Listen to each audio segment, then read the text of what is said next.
पिछली वीडियोस में हमने डिस्कस किया था कि अक्सर क्लाइंट्स हमारे पास आते हैं और मॉर्गेज एप्लीकेशन या वीज़ा एप्लीकेशन के लिए उन्हें SA302 की रिक्वायरमेंट होती है और अक्सर हमसे ये पूछा जाता है कि भाई ये SA302 चीज़ क्या है।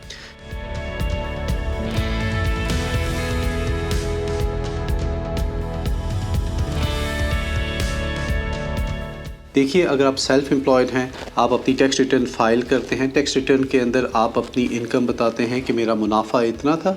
अगर आप सैलरीड थे तो आपकी सैलरी इतनी थी, आपकी डिविडेंड्स इतने आ रहे थे या आपका रेंट इतना आ रहा था। तो तमाम इनकम्स जो आपने अपनी टैक्स रिटर्न के अंदर फ़ाइल किए हैं, वो सारी समरी एक पेज के ऊपर टैक्स वाले जिस वक्त आपको समराइज़ करके और साथ उसकी टैक्स कैलकुलेशन आपको लिख के भेजते हैं, उस पेज को कहा जाता है SA302।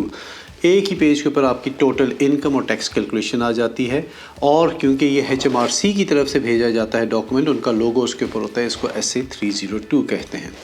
अब हर साल का SA302 अलहदा होगा। साल 2021 का अलहदा इशू किया जाएगा, 22 का अलहदा किया जाएगा, 23 का अलहदा किया जाएगा। और SA302 अमूमन जब आपको रिक्वायर्ड होता है तो टैक्स वालों को रिक्वेस्ट की जाती है और टैक्स वाले आपको पोस्ट कर देते हैं, जो बिटवीन 2 से 3 हफ्ते के दौरान आपके रजिस्टर्ड एड्रेस पे आ जाता है। तो SA302 जैसे मैंने कहा अमूमन रिक्वायर्ड होता है लोगों को जब वो मॉर्गेज के लिए सेल्फ एम्प्लॉयड जा रहे हों या कोई वीज़ा या इमिग्रेशन के केसेस हैं उनके लिए रिक्वायर्ड होता है, या अगर आप लोकल अथॉरिटी या कहीं पे आपको अपने डॉक्यूमेंट्स इनकम रिलेटेड जमा कराने हैं तो वो आपसे ये डॉक्यूमेंट रिक्वेस्ट करते हैं।